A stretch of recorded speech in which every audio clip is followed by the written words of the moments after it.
नमस्कार मित्रांनो, आशा करतो आपण सगळे व्यवस्थित असाल.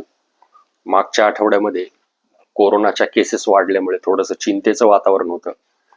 परंतु इन्व्हेस्टरने स्टॉक मार्केटमध्ये पैसे लावणाऱ्या गुंतवणूकदारांनी कुठलीही काळजी करण्याचं कारण नाहीये. कारण आपण कोरोनाच्या काळामध्ये पहिली वेव्ह असेल, दुसरी वेव्ह असेल, या अनुभवातून आपण गेलेलो आहोत आणि बऱ्यापैकी हर्ड इम्युनिटी कोरोनाबद्दल तयार झालेली आहे समाजामध्ये. जवळपास सगळ्यांचंच लसीकरण झालेलं आहे. त्यामुळे तसं चिंता करण्याचं कारण नाहीये. तरी देखील स्वतःची काळजी घ्या, परिवाराची काळजी घ्या, मास्क लावा. तर मित्रांनो, आजचं जे काही मार्केट आहे, तर आज जर पाहिलं आपण तर पॉझिटिव्ह नोटवरती मार्केटची सुरुवात झालेली आहे. आणि जर विचार केला आपण तर साधारणतः निफ्टी हा 25,000च्या वरती कम्फर्टेबली सध्या तरी ट्रेड करतोय. पाहूया 3:30 वाजेपर्यंत काय होते, हा मोमेंटम टिकून राहतो का, मार्केट तेजीच्याच दिशेने जातं का, ते पाहणं महत्वाचं ठरेल. सेन्सेक्स देखील 82,369 पॉईंटवर सध्या ट्रेड करतोय. 3:30 वाजता पाहूया काय होतंय त्यामध्ये. निफ्टी बँक देखील 55,735 वरती ट्रेड करतोय. निफ्टी मिड कॅप मध्ये देखील तेजी आहे. तर मित्रांनो, आपण जर पाहिलं फ्युचर अँड ऑप्शनची जर स्टॉक्सचा जर विचार केला आपण, तर यामध्ये हुडको सगळ्यात जास्त तेजी दाखवतोय आपल्याला. त्यानंतर सोना BLW, डिव्हिज लॅब आणि सोलार इंडस्ट्री यामध्ये आपल्याला तेजी दिसून येते. आणि टॉप लुजरचा जर विचार केला तर बालकृष्ण इंडस्ट्रीज मध्ये सगळ्यात जास्त आपल्याला पडझड दिसून येते. त्यानंतर इटर्नल म्हणजे आपला झोमॅटो, त्यामध्ये पडझड दिसून येते. एंजल वन आणि रॅमको सिमेंट मध्ये देखील आपल्याला मंदी दिसून येते मित्रांनो.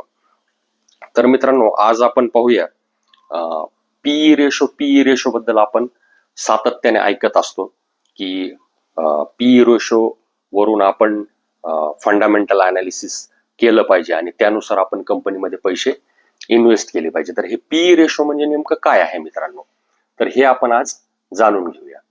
तर पीई रेशो हे फंडामेंटल अनालिसिस करून एखाद्या कंपनीमध्ये पैसे गुंतवावेत की नाहीत गुंतवावेत याचा एक हा रेशो आहे. हा रेशो पीई रेशो म्हणजे काय, तर मित्रांनो, पी रेशो म्हणजे stock price divided by EPS, earning per share. म्हणजे त्या स्टॉकची किती प्राइस आहे आणि त्याला डिवाइड करायचं अर्निंग पर शेअरने. म्हणजे थोडक्यात सोप्या भाषेत जर सांगायचं झालं तर कंपनीच्या 1 रुपया अर्निंग साठी, कंपनी जे काही 1 रुपयाचं अर्निंग करते त्यासाठी त्या कंपनीमध्ये इन्व्हेस्टर किती पैसे लावायला तयार आहेत, हे जे काही कॅल्क्युलेशन आहे ते म्हणजे कंपनीचा पीई रेशो. तर मित्रांनो, आपण पाहतो की साधारणतः जर आयडियली पाहायचं जर ठरलं आपण, तर कंपनीचा पीई रेशो हा कमी असला पाहिजे आणि त्याचा ग्रोथ रेट हा जास्त असला पाहिजे. कंपनीचा जो काही आपण पाहिलं stock price divided by EPS, म्हणजे EPS अर्निंग पर शेअर जर सातत्याने वाढत असेल, म्हणजे तुमच्या कंपनीची जर अर्निंग रेव्हेन्यू जर सातत्याने वाढत असेल, तर ऑटोमॅटिकली तुमचा जो पीई रेशो आहे तर तो सातत्याने कमी राहील. म्हणजेच त्या स्टॉकची जी काही प्राइस आहे ती सातत्याने वाढत राहील, असा त्याचा ढोबळ मानाने आपण एक अर्थ काढू शकतो. आणि आपल्याला याचा प्रॅक्टिकली कसा वापर करायचा आहे हे सगळ्यात महत्वाची गोष्ट आहे. कारण प्रॅक्टिकली वापर करण्यामध्येच सगळ्यात जास्त चुका होतात. तर मित्रांनो, आयडियल जर सिच्युएशन पाहिली तर साधारणतः कंपनीचा जो काही ग्रोथ रेट असेल तर तो ग्रोथ रेट साधारणतः जर समजा एक आपण 12% धरला, चांगल्या कंपनीचा ग्रोथ रेट 12% जर ग्रोथ रेट असेल तर त्याचा जो काही पीई रेशो आहे तो 6 पाहिजे. म्हणजे 6 पीई वरती कंपनीचा ग्रोथ रेट जर 12 असेल तर ती कंपनी आयडियल मानली जाते. परंतु आपण पाहतो बऱ्याचशा ज्या काही कंपन्या त्या 80-90च्या पीई वर असतात आणि तरी देखील त्यांची स्टॉक प्राइस ही सातत्याने वाढत राहते. मग हे असं का होतं, किंवा काही काही कंपन्यांचा पीई रेशो हा खूप कमी असतो परंतु त्यांची स्टॉक प्राइस ही वाढत नाहीये. मग हे असं का होतं, तर मित्रांनो, 80-90च्या पीई वरती जर कंपनीचा जो ग्रोथ रेट असेल, म्हणजे जी टॉप लाईन असेल, जी बॉटम लाईन असेल, रेव्हेन्यू असेल, प्रॉफिट असेल, हा जर सातत्याने वाढत असेल तर इन्व्हेस्टर त्या कंपनीमध्ये इंटरेस्ट घेतात आणि त्यामध्ये सातत्याने ते पैसे गुंतवतात मित्रांनो.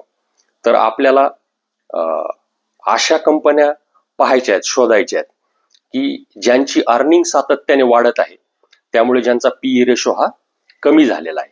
कारण या कंपन्या आपल्याला अतिशय कमी प्राइसला मिळतात. या कंपन्या आपल्याला बिअर मार्केटमध्ये मिळतात किंवा साइडवेज मार्केटमध्ये अशा कंपन्या आपल्याला मिळतात मित्रांनो. तर या कंपन्यांकडे आपल्याला लक्ष द्यायचं आहे मित्रांनो.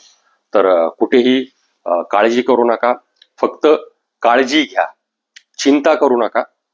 परंतु सगळ्यांची काळजी घ्या, आपल्या आरोग्याची काळजी घ्या. कोरोनाच्या अनुभवातून आपण गेलेलो आहोत, त्यामुळे आरोग्याची काळजी घ्या मित्रांनो. तुर्तास इथेच थांबूया. धन्यवाद.